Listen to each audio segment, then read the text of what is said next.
It looks like Flamin' Hot Cheetos are joining the nationwide food shortage. So for people, right, this will hit you right between the eyes. Flamin' Hot Cheetos, by the way, are just this side of too hot for me. I don't care for those. I like the jalapeno Cheetos. Flamin' Hot, though, are very, very popular. And I don't know if that's the cause of this or if it's ye old supply chain issues. But Flamin' Hot Cheetos, Frito-Lay has announced that Flamin' Hot Cheetos, that they are having a severe shortage of them. And that they're becoming harder and harder to find. So now the price gouging starts. Now the price gouging begins. You know, we talked last week about there are some main products that you will see less and less of in grocery stores. Wine, chicken tenders. There's a huge maple syrup shortage. You know, we were joking about how Canada had to open up their national maple syrup reserves. Cream cheese is in very, very short supply. That's because everybody's using it for crock pot recipes. Is that what it is? There's a guy I follow on TikTok, and it's ridiculous, but he basically just watches people put stuff in crock pots until they put in a block of cream cheese. And that's his whole channel, but it's every time they put in a whole goddamn block of cream cheese. Wait, how does he know who's putting in cream? Wait. He just watches all the he searches crockpot videos until videos. He sees one put cream cheese in. So he'll watch the entire recipe and then he reacts when he goes, and there it is. But it's stupid, but it's, he edits it down to make it funny. And it's good mindless fun. Yep. So wine, chicken tenders, maple syrup, cream cheese, fresh produce, all this is in really, really short supply. And now you can, and there are other things too, but those are the ones that have jumped out primarily as being severe shortages, and now you can add Flamin' Hot Cheetos to that. I noticed is in short supply this year. Kindness. Christmas cheer. But I'll tell you what, all those things, I cook over New Year's Eve, and all those things are really going to screw me up this year because I can't make my famous pumpkin maple chicken slathered in a Prosecco cream cheese reduction. And I'll tell you, that is a real hit with your 5-year-old. That is a crowd pleaser. That is a crowd pleaser. Email me for the recipe. But wow. I don't know. Chicken tenders is going to get right to the heart of young Poundcake over the holidays because he loves him some chicken tenders. It's as though the wings and the tenders come from the same animal. A magical animal. Yes, sure. Some mystical, magical animal. Mm-hmm. But I still am flummoxed why the chicken tenders are singled out as being a shortage. Because there's plenty of chicken. They're making these Mongo Bulyak chickens. Well, because it's the same reason wings. Because they have... So there's a lot of breast meat. The tender is underneath the breast. Oh, I thought you guys said the tender was the breast, or they slice them in half or something. Well, the tender. So when you're butchering a chicken, there's like a cut that is actually called the chicken tender, and it's below the breast. Okay. Now you can use white meat to make nuggets and stuff like that, but if you're looking for like an actual cut of chicken tender, I think there's only 1 or 2 on each chicken. So that's why there's a shortage of that. Same reason there's a shortage of wings, because you can only get so many wings off of a chicken. 2 by last count. For now. Yeah. But if Tyson has their way, the multiple winged chicken. These chickens are going to have so many wings. You think they'll do like DNA splicing where they'll come up with just a multiple winged chicken? I mean, why wouldn't you? The all wing chicken. This is what we're looking at. The way we're going to be 3D printing food anyway, you're not even going to have to genetically modify it. You're going to be able to actually print a version of like a chicken protein that is similar to all those different ingredients. Well, yeah, I mean, that's not meat. I mean, we'll be squeezing bags of crap into a printer and it'll come out and, right, but that's some kind of form. But that's the direction we're headed in, because it's just not sustainable to continue to do this factory farming stuff. Right. So I wonder if the chicken tender is the saddest named part of an animal. Because you've got the breast, you got the wings, those are all... Ham hock. But the tender, somebody looked at that chicken and go, that looks really tender. Now I'm going to slit this thing's throat and I'm going to cut him out. What? Question. Yep. So, go with me here. if we start cloning ourselves and then we kill ourselves to eat ourselves, is it still cannibalism? Is it still murder? Why would we clone ourselves? That's not the question. We're not asking why we're doing it. We are doing this now. And he wants to know if it's still cannibalism and murder. Well, it is cannibalism because you are eating a human. Yeah. Even a cloned human, still human flesh. Human flesh. Now, yes. if you are talking about growing it in a lab, then I think you have a semantic argument that it's not actually humans because it was never fully alive. So if you're lab growing meat like they can do now, kind of like the 3D printing thing that I was talking about, that is different than actual human flesh. Okay. But if you are cloning a human and making it and going through the growth process, that's still cannibalism. Now, is it murder? Because if we're doing it for food, we're slaughtering them. Okay. Well, that's a semantic argument too, though. I mean, that's all semantic. I mean, that's fun. I mean, murder is killing another human. Yes. But if it was a human that was only created for food, is it really murder anymore? It's harvest. Well, but here's the thing. This is what I'm getting at. Ain't got no soul. Well, that's the whole the whole cloning issue depends on if you believe in souls, and a lot of people do, and a lot of people don't. And so put me in the don't category. You can put me in the don't category. But there are people who do, and that's what would hang something like that up. So it would be, as I understand it, murder is just a person killing another person, irrespective of what they believe or whatever. So whatever you were doing it for, like if... What if it's all self-defense? What if we set it up in a way to make sure that we can eat these clones, but we can always claim self-defense? We have to get them to fight us every time we're hungry? Yeah. Wow. All right. We fill them full of booze. Mm-hmm. That'd probably make them taste nice too when we finally kill them. Because it's not like, anytime they get marinate. Yeah, anytime they get somebody who killed someone else, their defense can't be, well, I was gonna eat them. I didn't know that was murder. I thought it was harvesting or butchering or whatever. They go, no, that's still murder. It makes it worse, sir, that you were gonna eat them. Okay. No, just curious. I think you should focus more on cloning someone you don't like. Because then you won't have any compunction with killing them. If you clone yourself, would you want to kill yourself? Murder your clone? I want to do it right now, and I don't have a clone.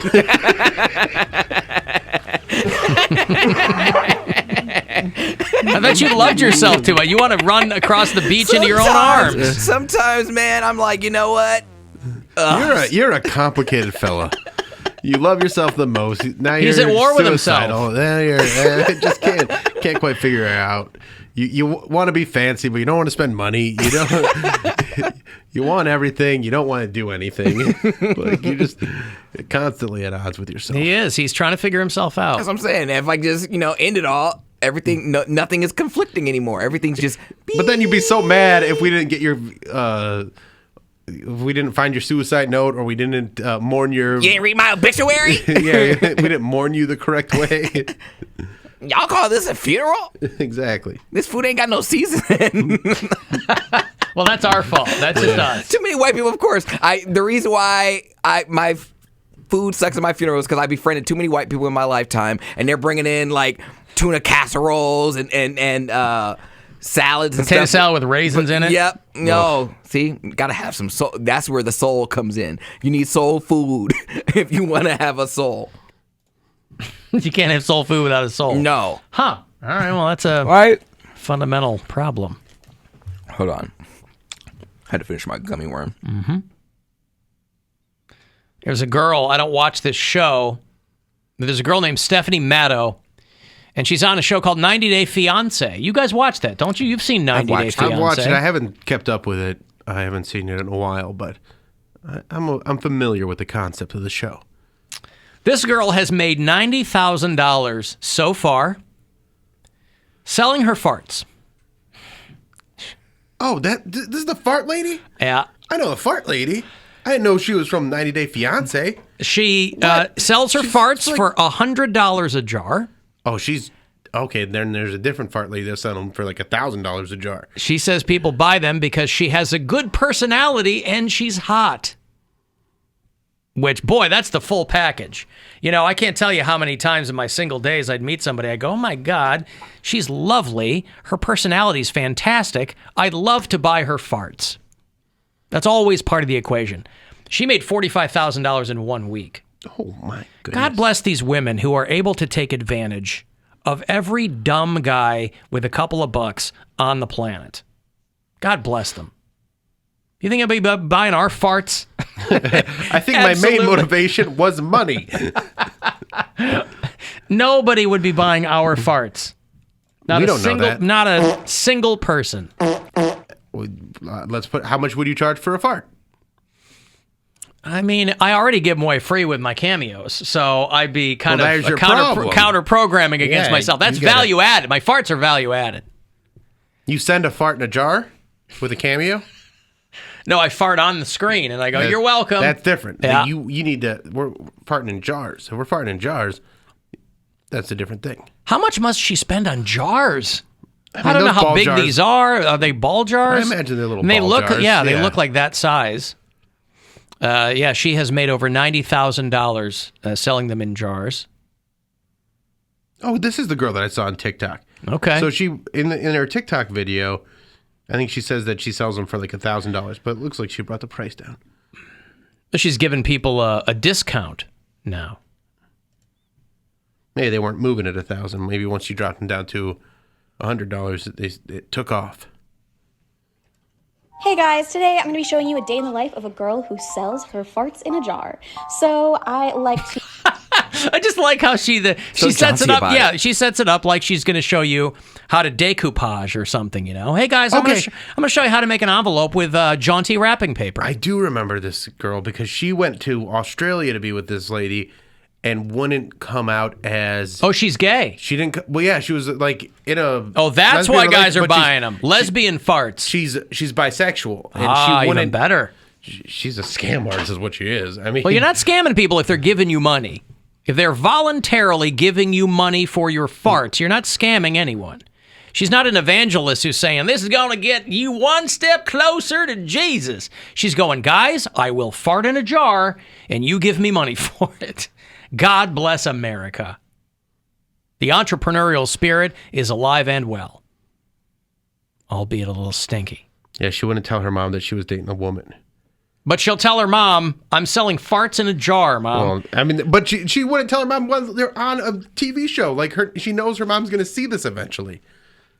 That's got to make gay people feel great. Yeah. Here's a woman who couldn't tell her mother she was bisexual, but now she's publicly telling everyone that she made $90,000 selling farts in a jar.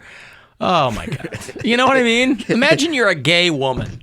Or a bisexual man, something, right? Somebody on the coming out spectrum, and you're like, God, I hope my family can handle this.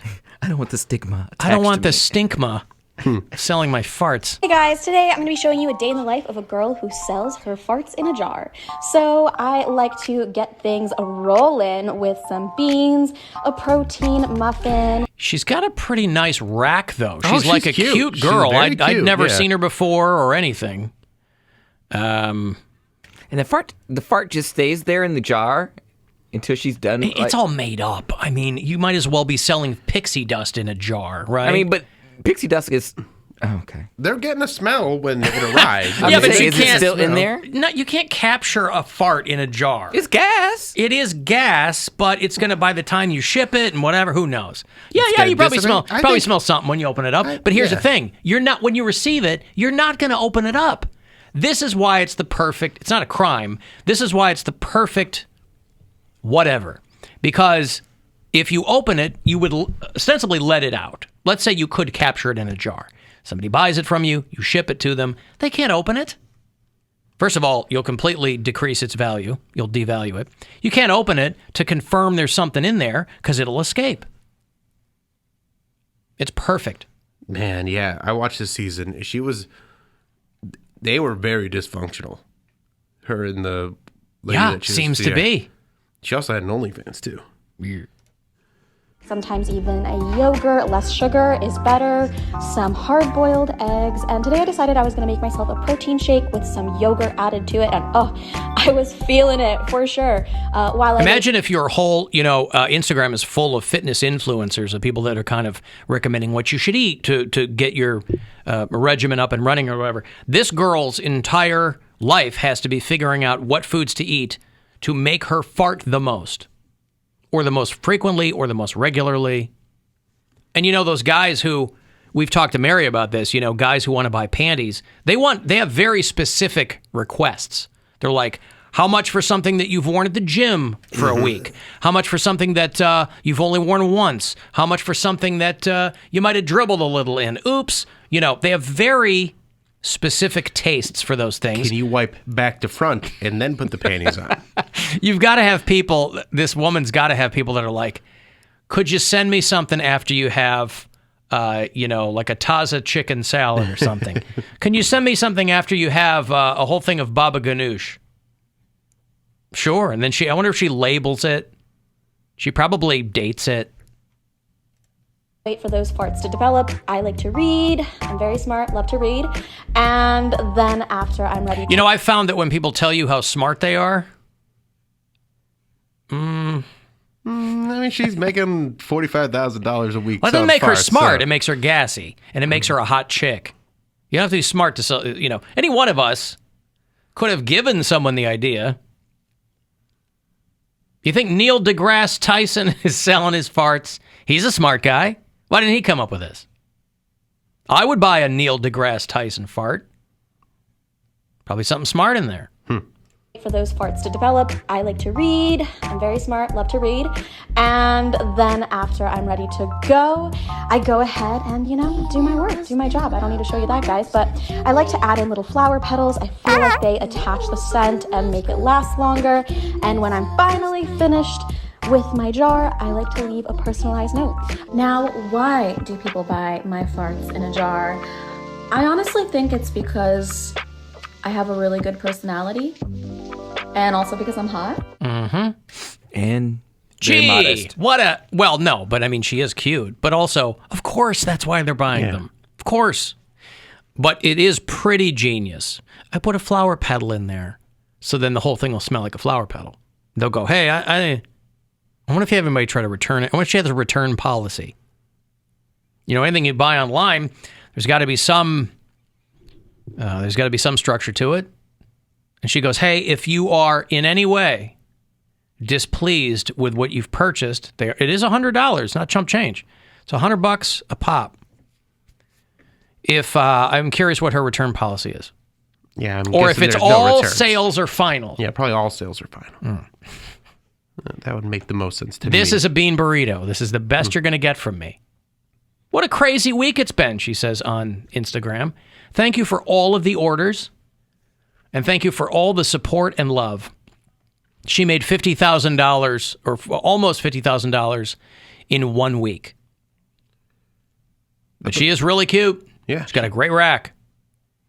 I'd like to see someone do an unboxing of this. There's got to be one of those on YouTube, right? Like someone doing the fart jar unboxing. I want it to be like a big jar, a middle jar, and a small jar. It's like, all right, so these are 3 different diets.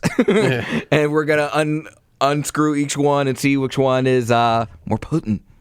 But it is amazing, isn't it? If you met a girl who was really hot, obviously someday. This wouldn't be universal to a person, but I think there are a lot of people where if you met a girl who was really hot, she had a pretty good personality, and you happened to go into the bathroom after she did, and she just destroyed the room, it would tweak something in your brain. You'd go, that kind of makes her less hot. These guys are like, I don't care. She's hot. But that's what they're into, because this is what, like, they're hot and they want both sides of her. They want the beauty and the beef. Yeah, so she made $45,000 in 1 week. These are $100 a pop. There's simply no way to know how many farts in a jar that is, but it's quite a bit. It's a lot. And again, I salute her entrepreneurial spirit. She cannot be. Who was that Belle Delphine that was selling guys her bath water for a while? Yeah, the Twitch streamer. Yeah, she disappeared as quickly as she showed up because I think she overplayed her hand a little bit. She got kind of famous, And then she started doing every podcast and every Twitch stream, and people were like, well, now she's everywhere. I wanted bespoke bathwater. Mm-hmm. But yeah, she was making some pretty good money too. So, I mean, let's say this girl sells off 500 farts a week. I don't even know that that's humanly possible. So she's either inflating how much money she's made to make it seem like this is an amazing thing, and thank you guys. Yeah, seriously. We got to crunch the numbers. That's 71 farts a day. That's 3 an hour. Almost 3 an hour. I guess you could do that, right? If you do 3 farts an hour, yeah, okay. If you're doing 3 farts an hour, but you got to take into account sleeping and stuff too. Like, you're not getting all those farts. You're not farting 24 hours a day. Speak for yourself, Bill. I mean, I'm not a gassy guy, so I could never do this, but, Well, you have to design your diet to maximize your farting. Accordingly. Which is what she was talking about. Yep. Oh, good for her. Alan, you mean Neil deGrasse Tyson. Yes, I do. Thank you. Let me take a break. I'll have those Cleveland Charge tickets for you. Some G League ball right here in Cleveland. They're going to play the Maine Celtics, which is Boston Celtics G League team, on the 29th at the Wolstein Center, right over at CSU. No longer the Canton Charge. They're up here now and ready to play for you. So if you want to get those tickets, I'll do them after this break. 35192 to text for anything else, and we'll be back. It's the